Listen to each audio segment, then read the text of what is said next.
I've always had aspirations. I've always wanted to start this business, build this, do this, go there, be that person, train in this, get good at certain things. And I could always foresee myself living a comfortable retirement at the age of 50 off the back of my own intelligence, my own ingenuity, my own enterprise, and my own ideas.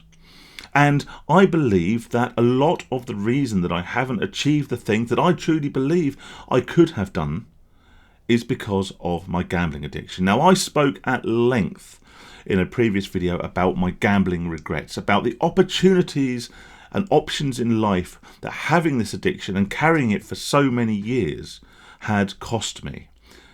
Now, I shared that video because I believed it may be a cautionary tale for an awful lot of people who maybe aren't quite as far down the road of addiction as I was. Okay, who maybe are still young enough to make the changes that I wish I could retrospectively make. And whilst I'm very, very happy to share my maybe worst experiences or my biggest regrets with you guys as hopefully a sort of a don't do this, or if you are doing this, then you're not alone, but there is an alternative, that sort of message. I'm very happy to share that.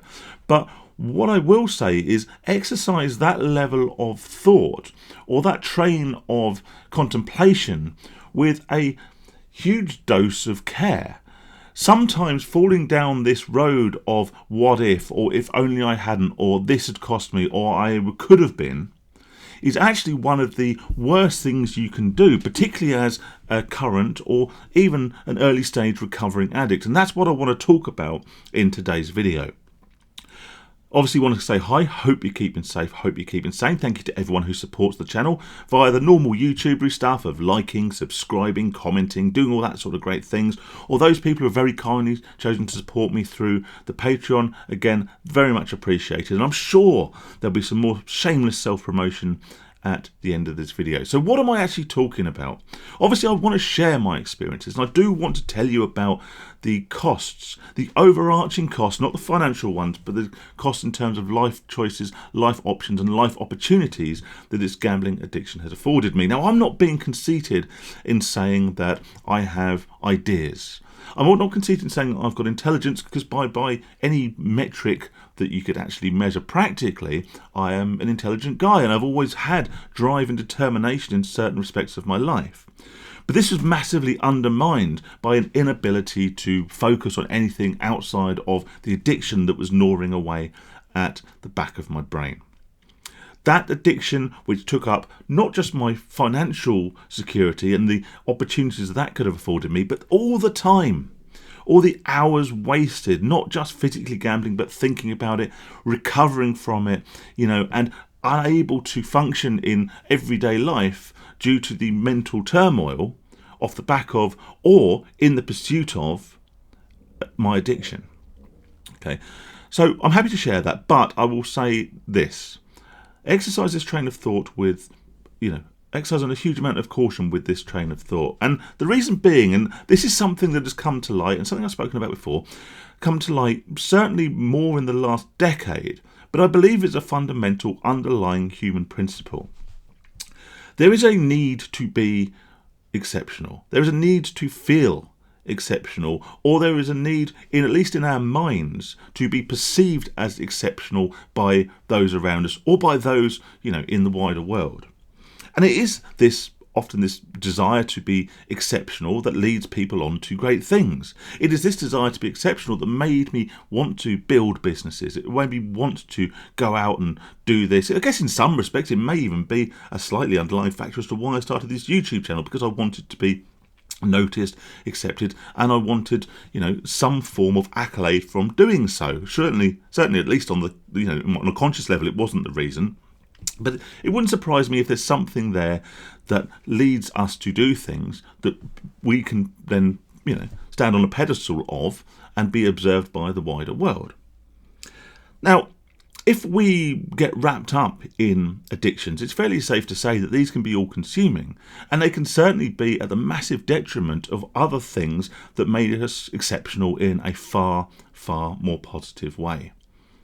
As humans, however, it's not good enough for us to maybe take steps to redress this, dismissal of opportunity at the hands of addiction, but we will instead continue to pursue an exceptional character, to be viewed in some capacity as exceptional. And it's become exacerbated with social media and the like.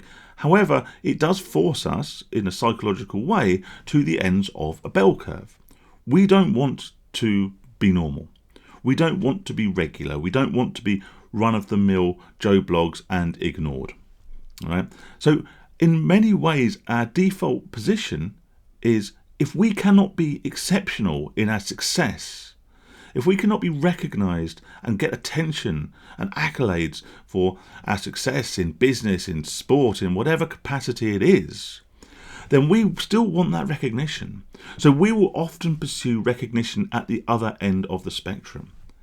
It's why when we see people on social media, every small issue in their lives, and even the larger ones, become exaggerated into an outpouring of grief, an outpouring of woe is me, of attention seeking, of looking for affirmation that their situation is worthy of the attention of those around them. In the same way that if I bought a Ferrari and I put a photo of it on Facebook, I am doing that so everyone around me goes, wow, look, Phil's such a success, he's bought a Ferrari, thumbs up, smiley emoji, all the rest of it, right? If I can't have that, and I couldn't have that because I lost the opportunities for through gambling, if I can't have that, then maybe what I want is, woe is me, my life is terrible, why don't I just end it all that sort of thing. Because then I'm getting the same attention. I'm getting attention from the same people, the same group who will cling on to other people's emotional highs and lows. I'm still getting the same affirmation of my situation, albeit from a far more negative perspective.